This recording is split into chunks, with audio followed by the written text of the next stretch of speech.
বাজারে দেখো নতুন আলু উঠে গেছে একদম। তো আনো এরকম মিডিয়াম সাইজের আলু বা ছোট ছোট আলু এনে চিংড়ি মাছ বাটা দিয়ে এবার পকোড়া বানিয়ে একবার এই রেসিপিটা বানিয়ে দেখো, শীতের দুপুর জমে ক্ষীর হয়ে যাবে। নমস্কার বন্ধুরা, আমার চ্যানেলে তোমাদের সবাইকে স্বাগত জানাই। আমার হাতে কি বলো তো, এটা গোটা গোটা আলু, সেটাকে দুভাগ করেছি। এটা হলো নতুন আলু, এই নতুন আলু দিয়ে আর হলো চিংড়ি মাছ বাটা, এটাকে পকোড়া বানাবো। দারুণ না? দারুণ একটা রেসিপি, কিন্তু কি বলতো, হাতের সামনে সব পেয়ে যাবে। এটা আমার থেকে ফ্রি পাবে, যেটা হাতের কাছে পাবে, কিন্তু দারুণ টেস্টি সব খাবার উপহার দিই তোমাদেরকে। তো আর দেরি না করে চলো শুরু করে দিই। দেখো, রেসিপি শুরু করার আগে সমস্ত বাটাবাটি যেগুলো আছে সেগুলো আগে কমপ্লিট করে নিই। প্রথমে নিয়ে নিচ্ছি পেঁয়াজ আর এক টুকরো আদা আর কাঁচা লঙ্কা। আজকে সব বেটে বেটে করতে হবে, অনেক কিছু বাটাবাটি আছে। দেখো কতগুলো চিংড়ি মাছ, আর নেব রসুন এর একই সাথে। প্রথমে এগুলো আগে বেটে নিই।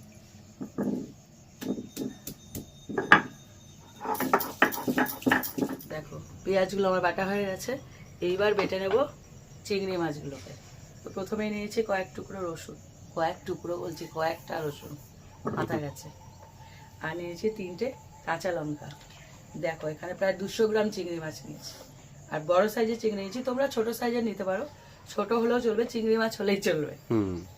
দেখো অনেকগুলো চিংড়ি মাছ, একদম নরম, তো এক্ষুনি বাটা হয়ে যাবে। দেখো চিংড়ি মাছটা আমার বাটা হয়ে গেছে, এবার এটাকে একটা পাত্রে তুলে নেব। এত নরম না, তুলতুল করছে।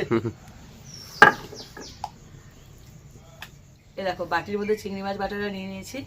এবার এর মধ্যে দিয়েছি লবণ সামান্য, আর দিয়েছি হলুদ গুঁড়ো, আর দিচ্ছি পেঁয়াজ কুচি। এটা পকোড়া বানানো হবে নাকি? হ্যাঁ, শুধু কিন্তু খেতে দেবো না। হ্যাঁ, খাবো না, ছাড়ো। এবার এটাকে কি বলতো, ভালো করে মেখে নেবো। আরেকজন ওদিক থেকে বড় বড় চোখ করে দেখছে, এটা যে কি টেস্টি। হ্যাঁ, আমাদের বাড়িতে চিংড়ি মাছটা খুব খায়। হ্যাঁ, চিংড়ি মাছের সঙ্গে কোনো মাছের তুলনা চলে? দেখতে ছোট, হেভি স্বাদ, ছোটা প্যাকেট বাড়া মাখা। হ্যাঁ, পুরোপুরি মাখা হয়ে গেছে, বেশি তো মাখতে হবে না, জাস্ট মেশানো। এবার আমার উনুনও ধরানো হয়ে গেছে, বসিয়ে দেবো। আমি কড়াইটা বসিয়ে দিলাম, উনুন তো ধরেই গেছে। এবার এর মধ্যে চিংড়ি মাছের পকোড়াগুলো তৈরি করার জন্য প্রথমে দিয়ে দেবো তেল। তেলটা পুরোপুরি গরম হয়ে গেছে, এবার একটা একটা করে বড়া ভেজে নেব। খুব বেশি বড় না, আর খুব বেশি ছোট না, ফটাফট উঠে যাবে দেখবে। তরকারির জন্য কতটুকু অবশিষ্ট থাকে ভগবান নেই, না থাকবে থাকবে।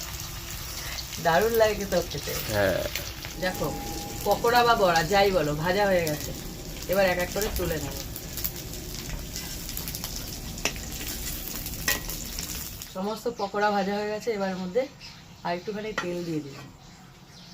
এবার আলুগুলোকে একটু ভালো করে ভেজে নিতে, যেহেতু নতুন আলুর মধ্যে না একটু রসালো ব্যাপারটা থাকে, তার জন্য একটু ভালো করে ভেজে নিতে হবে।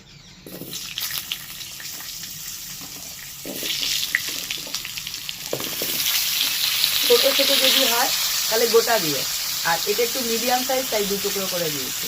ছোটগুলো গোটা দিয়ে করলে আরো ভালো লাগবে। দেখো আলুগুলোকে এরকম পুরো লাল করে ভেজে নিতে হবে। এবার আমি আলুগুলোকে তুলে নেব।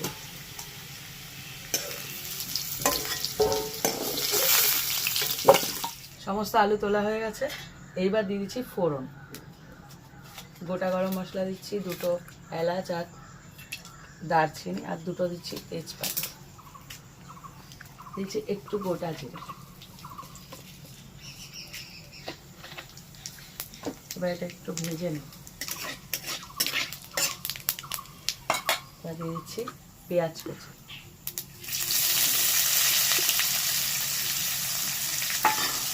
পেঁয়াজটাকে একটু ভালো করে ভেজে নিতে হবে। পেঁয়াজটা দেখো ভালো করে ভেজে নিয়েছি, কালারও চেঞ্জ হয়ে গেছে। এবার দিয়েছি আদা রসুন পেঁয়াজ কাঁচা লঙ্কার যে বাটাটা, ওটা হালকা একটু জল দেবে। এবার একে একে মশলাগুলো অ্যাড করে দেবো।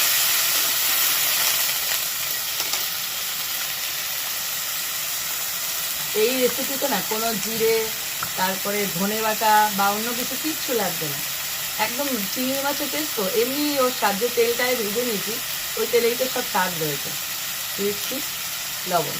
এবার একটু গা মাখা মাখা ঝোল করবো, সেই হিসাবে লবণটা অ্যাড করতে হবে। দিচ্ছি হলুদ গুঁড়ো,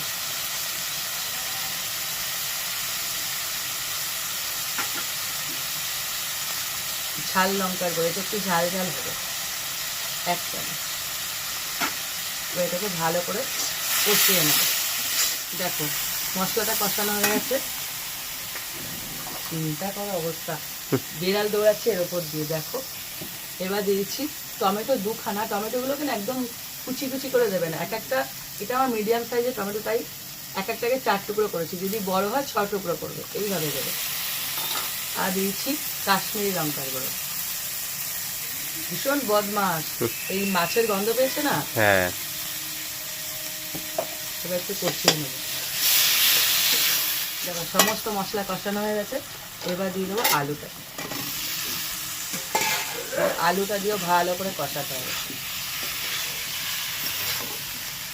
কি দারুণ গন্ধ বেরিয়েছে। হ্যাঁ, দেখো আলুর সাথে ভালো করে কষানো হয়ে গেছে, এবার দিয়ে দেবো জল। এবার জলটা কেমন দেবে বলো তো? তোমরা যদি একটু ঝোল ঝোল খেতে চাও সেই আন্দাজে দেবে, আর যদি মাখা মাখা খেতে চাও তাহলে সেই আন্দাজে দেবে। তো আমি একটু গা মাখা মাখা করবো, তার জন্য একটু জল দিলাম। এবার ওপর থেকে দিয়ে দেবো ধনে পাতা। এটারই কমতি ছিল। হ্যাঁ আবার দেবো, হ্যাঁ, ফুটবে, তারপরে নামানোর আগে আবার দেবো। তো এটা সেদ্ধ হোক। ঝোলটা ঘন হওয়ার সাথে সাথে না আলুটা চেক করে নেবে, যেহেতু নতুন আলু, এটাও সেদ্ধ হওয়ার ব্যাপার আছে। দেখো পুরোপুরি গলে গেছে আর ঝোলটাও ঘন হয়ে এসছে। ঠিক এই সময় দিয়ে দেবো পকোড়াগুলো। সেই স্বাদ হবে। দারুণ খেতে হবে। হ্যাঁ, তবে আমি বলছি একটু বেশি করে চিংড়ি মাছ করো, হ্যাঁ, তবে কিন্তু কুলাবে, না হলে কিন্তু কুলাবে না। আর চিংড়ি মাছের সাথে তো আর কিছু দিইনি, মধ্যে আলু দিয়েও বাটা যায়, তোমরা চাইলে দিতে পারো, তবে আমি শুধু চিংড়ি মাছের করেছি, তবে পরিমাণে বাড়বে আর কি। এবার দিয়েছি একটু গরম মশলা।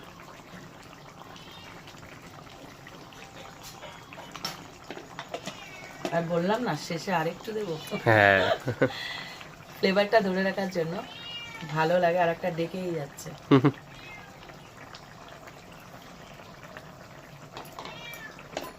এবার এখানে 2 থেকে 3 মিনিট ফোটাবো, কেননা ঝোল তো ঘন হয়ে এসছে, বেশিক্ষণ ফোটাতে হবে না। শুধু ওই পকোড়াগুলোর মধ্যে একটুখানি ঝোল ঢোকা বাকি আছে। হ্যাঁ, দেখো এরকম একটু গা মাখা মাখা ঝোল রাখবে, কারণ নামানোর পর না সবসময় আমি এটা বলে থাকি আরেকটু আরেকটু বসে বসে যাবে। হ্যাঁ ওই যে ওনারও মুখস্থ হয়ে হ্যাঁ। গেছে, এইটুকু ঝোল না হবে, না হলে না পুরো শেষে আর কিছু পাবে না, শুধু আলু আর পকোড়া থাকবে। রেসিপিটা এখানে শেষ করছি, তোমরা একবার হলো ট্রাই করো। এই শীতের মরশুম তো, এখন চিংড়ি মাছের স্বাদ, বেগুনের স্বাদ 3 ডবল হয়ে যায়। হ্যাঁ। সারা বছর কিন্তু এগুলো পাওয়া যায়, কিন্তু শীতকালে দেখবে এর স্বাদ ডবল হয়ে যায়। আমার খুব ভালো লাগে, তোমরাও ট্রাই করো। ট্রাই করে আমায় কমেন্ট করো তো। ভালো লাগলে লাইক দিও, আর এরকম আরও রেসিপি পেতে আমার চ্যানেলটা সাবস্ক্রাইব করে দিও। আর যারা ফেসবুক থেকে দেখছো তারা আমার পেজটা ফলো করে দিও। তো আজকের মতন টাটা। টাটা।